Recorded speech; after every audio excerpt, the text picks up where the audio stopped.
Welcome back as we broadcast live from SEC Media Days, and we're in Atlanta, Georgia, where it is right here, the College Football Hall of Fame, with the unofficial kickoff, is what I like to call it, of college football. Matt Moscano joins us now. We've had Matt on before, and Matt is fantastic. He's on ESPN Baton Rouge, New Orleans, and Alexandria, and just does a great job of covering LSU from top to bottom. So, Matt, thanks for making the time, man. I appreciate it. My pleasure. Thanks for the invite. Yeah. So, this LSU team, they hire anybody in the offseason I might have heard of?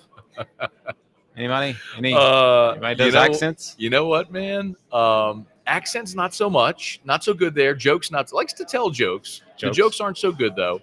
Kind of hey man, lean into your strengths a little bit there. But the killer rap video. You know what? I will say this, and there's no one that will ever confuse me with being a homer because the last coach at LSU literally banned me from any access to anything for being critical of him.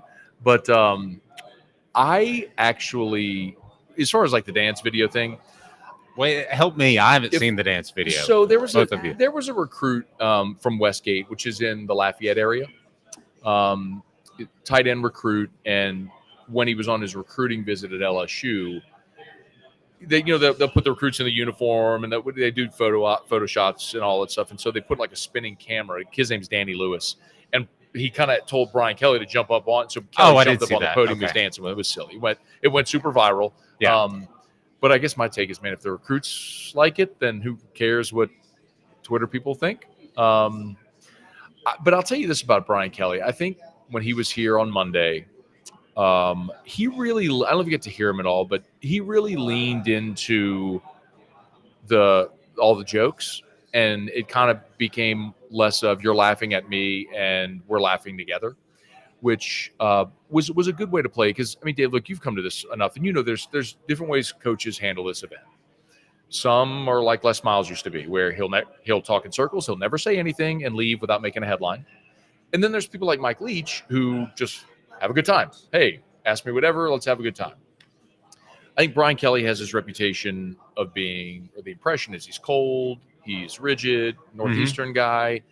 He was loose yesterday. And honestly, and I can't say that I know him well. I mean, he was hired in December. We haven't had a ton of access to him throughout the offseason. But every experience I've ever had, he's been that guy. He's been really loose and probably a little more fun and carefree than the assumption is about him. Now, we'll see what happens when they lose their first game. That might change. But so far, he's been okay. So I have some friends who are Notre Dame fans. Weren't big fans of Brian Kelly at Notre Dame. Did not like him very much for whatever reason. Why do you think Brian Kelly came to the SEC? I feel like it's much harder to win here, especially in the SEC West. Why do you think he made that transition from the Notre Dame, where their schedule is, let's be honest, fairly easy, to boom, right in the middle of the SEC West? Do not send this answer to your Notre Dame friends. They're not going to like it. I will not. Because Brian Kelly has one box on his resume that he has not checked. It's winning a national championship. And I lived in South Bend for a year, so I know Notre Dame, I know South Bend, I know the culture very, very well. You cannot win a national championship in Notre Dame anymore, unless if that university is going to fundamentally alter its internal mission. They will not be able to get a roster 1 to 85 that can match Alabama or Georgia or championship teams.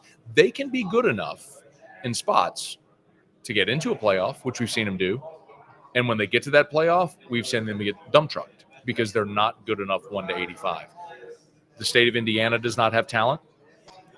Notre Dame's national brand doesn't really matter as much anymore because it used to be with the NBC contract. Notre Dame was on TV every week. Well, now everybody's on TV. Like, Indiana State is on TV every week. You know what I mean? Like, right. You don't have the advantage you once had. Notre Dame hasn't won a championship since 1988. 1988. I mean, it's been 35 years. Like, the problem is them. But I'm not saying compromise what you are.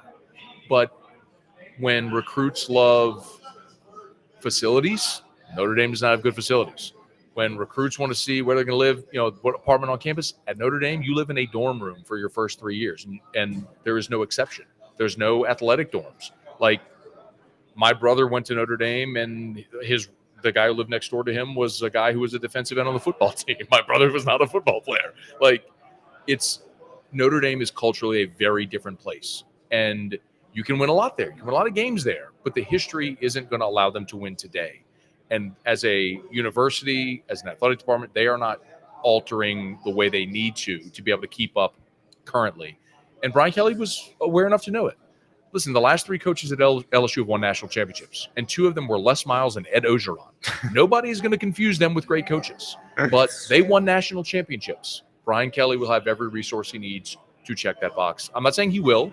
I think he will, because I've seen Ed Ogeron and Les Miles do it at LSU. But that's why he's here. Why? Again, your Notre Dame fans are not going to like that. That's fine. I don't like Notre Dame, so it's okay. It's all right with me. But I don't want to dig into dirty laundry, but how did you and Ed get so sideways? I can't imagine him being irrational. Ed was so the day that he was hired, he was introduced on a Saturday. I remember it very well, and I hated the hire. It's just, you're LSU. At that point, LSU had won a couple of titles since 2003. They had played for a third. You had every resource. You could have hired anybody. Yeah, like you could have, and they settled. Joe Oliva had a knee-jerk reaction when Tom Herman, who was their top choice, went to Texas, and he raced Ed Ogeron to the podium to beat Tom Herman at Texas to the podium. And Joe Oliva is the worst athletic director I've ever seen in my life. He was absolutely horrible at his job. And so I intentionally didn't say anything for 2 days, from Saturday until I went on the air Monday, because I had to be really sure that if I went as hard as I knew I was going to go, look, in Baton Rouge, if you're at odds with the football program, the coach, like, it's tough to do your job for what I do.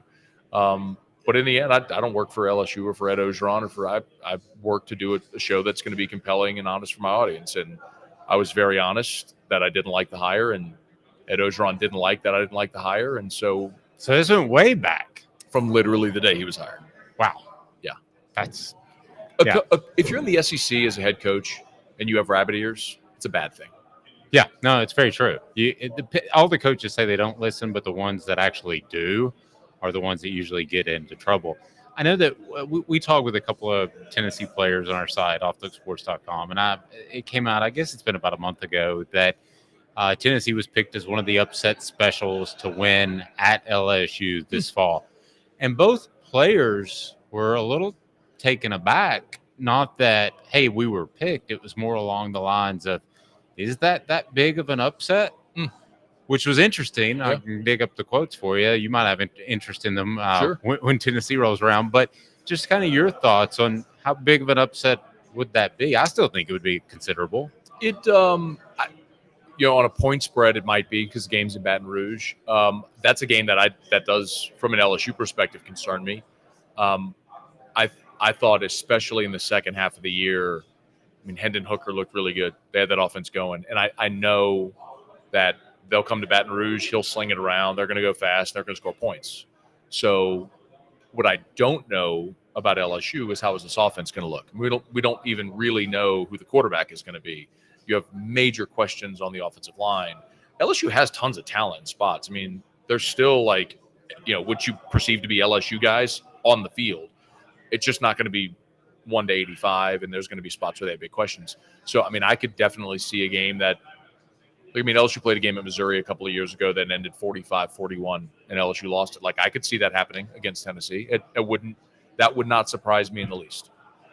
That's crazy, considering LSU is, a lot of the players in the NFL have DBU next to their, it's not like that anymore at LSU. At least it hasn't been under, Orgeron when he was there. But I remember his whole picture. Do you remember that whole scandal, the picture of the co-ed and all that stuff? Yeah. And that was a hot mess. I think that was the beginning of the end for him. Everything about Ed Ogeron was a hot mess. He was everything that not to go all off on Ed Ogeron, but everything that LSU's athletic director, now Scott Woodward, wants in a head coach is someone who is polished. Keep in mind the exact opposite. Yes.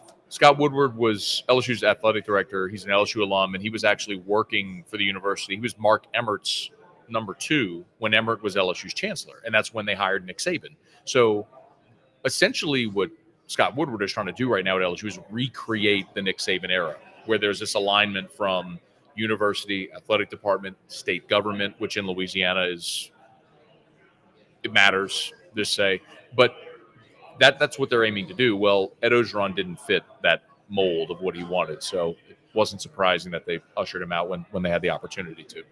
So as far as LSU, the NIL, let's just go to that because I'm sure that's been asked 1,000 Sure. times. How do you think it's affecting LSU, and do you see a possibility in the future of that having complications or problems? So it's a great question because it was a big problem at LSU. A year ago when NIL went live, July 1, LSU took a bunch of student athletes. Remember Olivia Dunn, the gymnast? Y'all familiar with Yes. her? Yeah. She was like the first big NIL athlete because she had millions of followers on TikTok and her valuation was the highest. So LSU took their PR people and they go to Times Square and they buy a big billboard and it's NILSU. They had this logo made and it's like basically we're open for business. And they did a great job of promoting it. What they didn't do is what other places like Texas A&M and Ohio State did, which was they organized a collective and started pooling money to start distributing NIL deals. LSU just basically said, hey, we're in favor of it. And there wasn't. That sounds familiar. Is that what's happened in Knoxville? There may be some of that Okay. going on. Well, LSU was behind flatly. There's no other way around it. There were kids. Look, there was a 5-star safety from Ponchatoula named Jacoby Matthews who signed with Texas A&M. Kid wanted to go to LSU.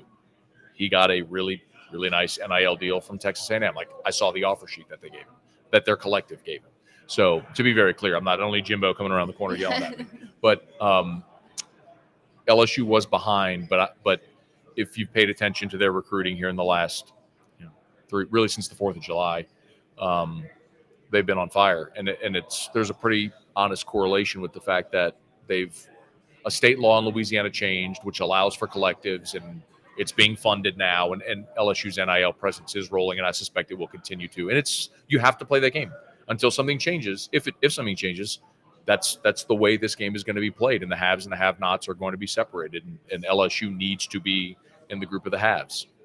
Matt Moscano joining us again with ESPN Baton Rouge, New Orleans, and Alexandria. We appreciate the time, Matt. My pleasure. We'll see if that's an upset or not. And how would you put it at right now? I would have it at about 5.5, 6 point LSU favorite. I'd have said 3. Okay. Yeah. Interesting. All right. Good stuff. This is a production of Off the Hook Sports.